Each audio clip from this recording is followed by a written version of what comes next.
Most people over the age of 55 are trying to fix foot swelling in ways that seem logical on the surface but actually miss the real cause completely. They invest in expensive machines, rely heavily on compression socks, or push themselves into uncomfortable exercises, believing that more effort automatically leads to better results.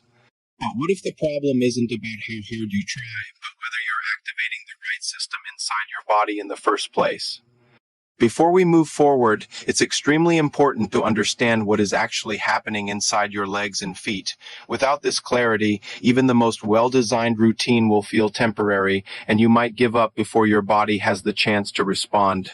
Many people assume swelling is just a natural part of aging, something that slowly appears and stays forever. But that belief is not entirely true, and in many cases, it's the biggest reason people never fix the issue.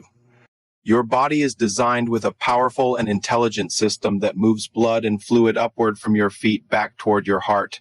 This system depends heavily on movement, especially from your calf muscles. These muscles act like a pump, squeezing your veins and helping circulation move against gravity every time you walk, stand, or even slightly shift your position. When you are active, this system works automatically without any conscious effort. Every small movement contributes to keeping fluid moving, preventing it from settling in your lower legs. But when movement decreases, whether due to long sitting hours, reduced mobility, or stiffness, this pumping system slows down significantly, and that is where the real problem begins. As the system slows, fluid begins to collect in the lowest part of your body, which is your feet and ankles. This leads to swelling, heaviness, and discomfort that often feels worse by the end of the day. It's not because your body is weak or failing, but because the system responsible for moving fluid is simply not being activated properly. The encouraging part is that in many situations, this condition can be improved and even reversed. Your body still has the ability to restore proper circulation and balance. It simply needs the right signals, delivered consistently, to bring that system back to life. That's exactly what this routine is designed to do, instead of forcing your body with intense effort. We are guiding it gently back into its natural rhythm using controlled movements that work with your body rather than against it. Let's begin with the first movement, which is the foundation of this entire process. This movement is known as the ankle pump, and while it may look extremely simple, it plays a critical role in restarting circulation in your lower legs. Sit comfortably in a chair with your back supported and your feet flat on the ground, allowing your knees to stay relaxed and natural. Now slowly point your toes forward, away from your body, until you feel a gentle stretch in your foot and shin. Hold this position for about 2 seconds, keeping the movement smooth and controlled. Then slowly pull your toes back toward your body, allowing your heels to lift slightly if possible, and hold again for 2 seconds. This movement activates your calf muscles, which are responsible for pushing blood and fluid upward through your veins. The slower and more controlled the motion, the more effective the pumping action becomes. Fast movements may feel easier, but they do not activate the system in the same way. Continue this movement for about 2 minutes, focusing on the sensation in your calves. That tightening feeling you notice is not random. It is your circulation system beginning to reactivate after being inactive for a long period of time. Now we move to the second movement, which focuses on improving mobility and supporting your body's fluid drainage system. Because circulation alone is not enough, your joints and surrounding tissues must also remain active to prevent fluid from getting trapped. Remain seated and gently lift one foot slightly off the ground, keeping your leg relaxed so your ankle can move freely. Now imagine your big toe is a pen and slowly begin drawing shapes in the air, whether circles, letters, or simple patterns. As you perform this movement, you activate smaller muscles around your ankle that are often neglected during daily activities. These muscles help release fluid that may be trapped in specific areas of your foot and ankle, improving overall circulation. This movement also supports your lymphatic system, which plays a major role in fluid balance. Unlike your heart, the lymphatic system does not have a central pump and relies entirely on movement to function properly. Spend about 1 minute on each foot, keeping the movements low and controlled.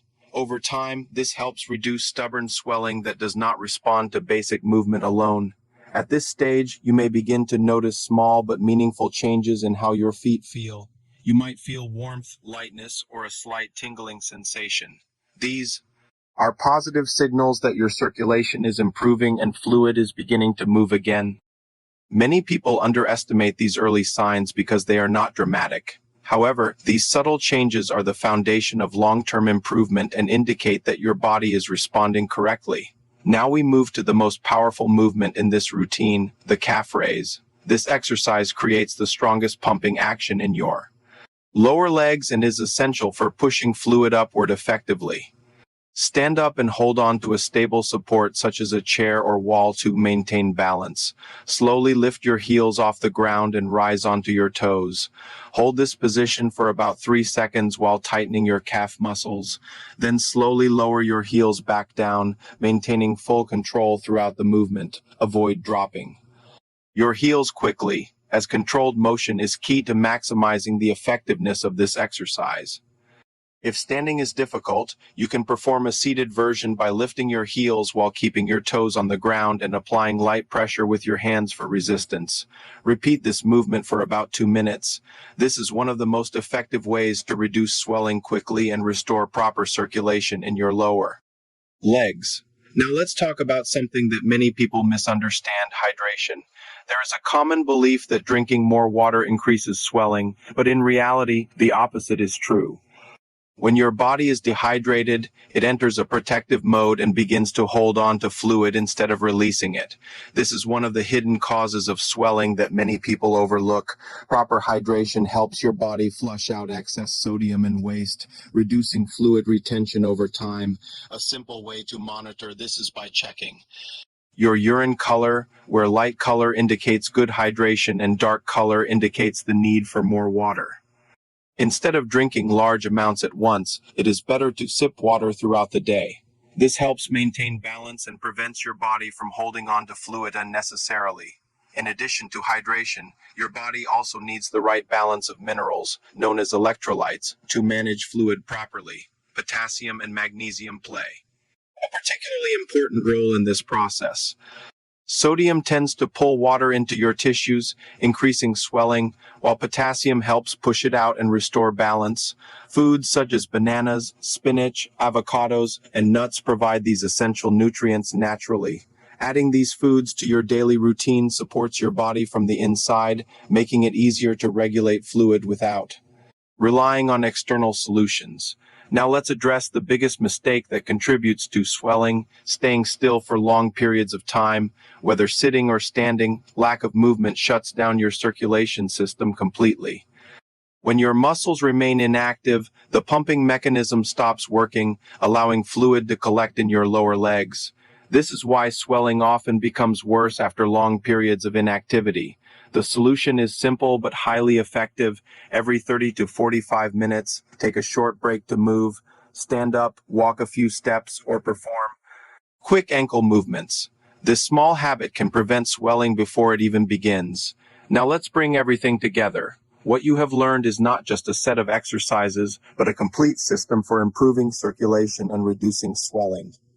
Movement activates your body's natural pump, hydration supports fluid balance, and proper nutrition maintains internal stability. Together, these elements create a powerful and sustainable approach.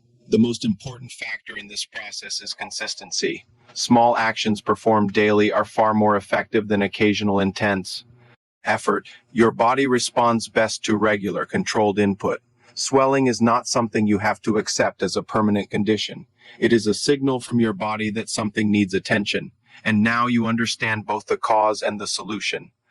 If you begin applying this routine consistently, you will start to notice real changes not only in how your feet look, but in how they feel and function. The heaviness will reduce, movement will become easier, and your overall comfort will improve. Over time, your body will adapt, becoming more efficient at managing fluid on its own. And once that happens, you are no longer just reacting to swelling, you are preventing it.